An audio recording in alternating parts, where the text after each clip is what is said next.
Simón Bolívar tuvo sus luces y sus sombras, pero lo que es cierto es que su sustancia política caló en un pueblo al que consiguió estremecer y apasionar hasta convencerlo de que necesitaban un nuevo amo, pues sospechó que no era otro el propósito. También hay que considerar que fue un hombre que encontró los afectos muy tardíamente, huérfano de padres a temprana edad. En 1813 le muere su mujer de fiebres palúdicas, cambiando este luctuoso hecho su personalidad de manera radical. Su vida es en realidad una suma de contratiempos superados por un empecinamiento más que notable, y en la pretendida linealidad de las cosas, los obstáculos de este hombre, héroe y traidor a la par según se le juzgue. Este hombre sortea las dificultades con una habilidad sorprendente. En el tiempo en el que España estaba muy debilitada por la invasión francesa, algo imprevisto ocurre que genera una confusión tremenda en la sociedad caraqueña.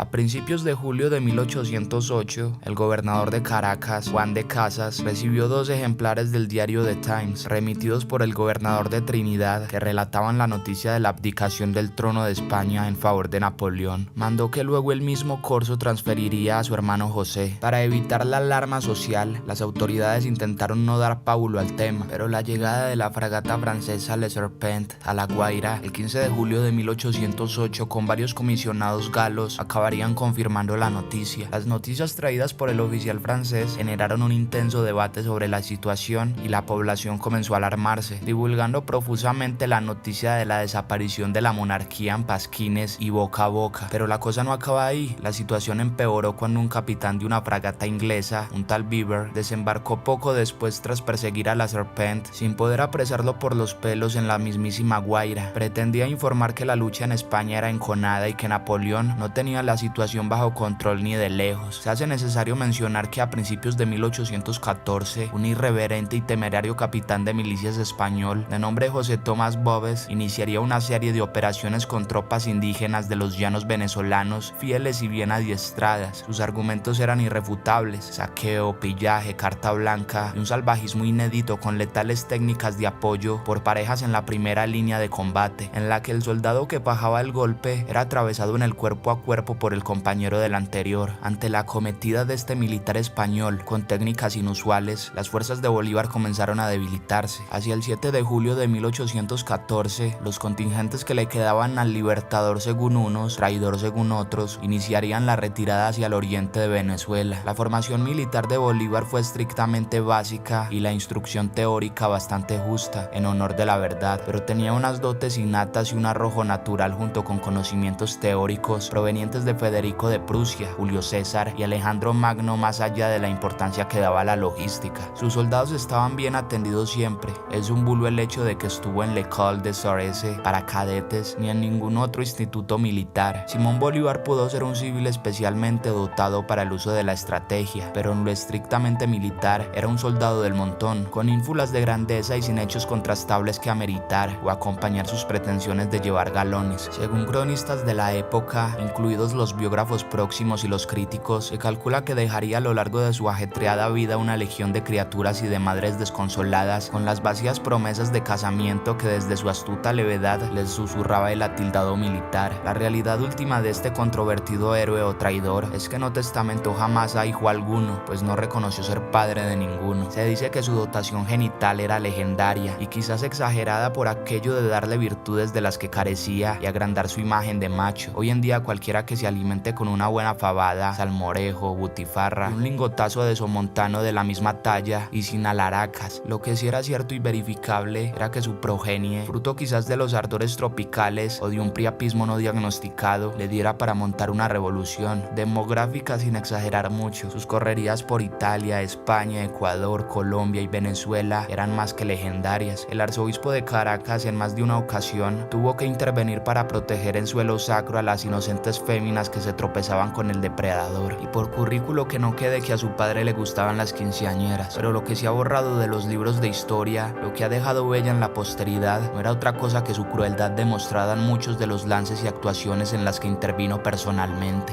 Al pueblo venezolano se le han escamoteado metódicamente muchos de los sucesos que pudieran afear su imagen de idílico libertador de las masas oprimidas, dándose situaciones esperpénticas en las que el maquillaje ya no daba para más. Antes de entrar en Arin, cabe decir que la financiación de la sublevación de los virreinatos salía de los bolsillos de los ingleses, puesto que tenían fuertes intereses en la zona, y es más, hay una famosa declaración en la que Bolívar pretende ceder a Inglaterra, Nicaragua y Panamá a cambio de 30.000 fusiles y una veintena de fragatas de última generación, para más tarde pasar a mayores y entregar la entera nación venezolana a los británicos a cambio de la justa protección del soberano inglés. Todo un personaje. Pero no todo fueron mieles para el héroe. En la fase preliminar de la sublevación no consigue sus propósitos y tiene que huir al sur del virreinato de Nueva Granada, actuales Colombia, Venezuela, Panamá, norte de Perú, Costa Rica, entre otros, algo escaldado por los correctivos aplicados por los españoles en general y por el capitán Babs en particular. Tras la artera invasión napoleónica de nuestro país, declararía la guerra a muerte, literalmente, a los realistas, ejército español o afines, y a aquellos que pudieran mostrar alguna querencia o simpatía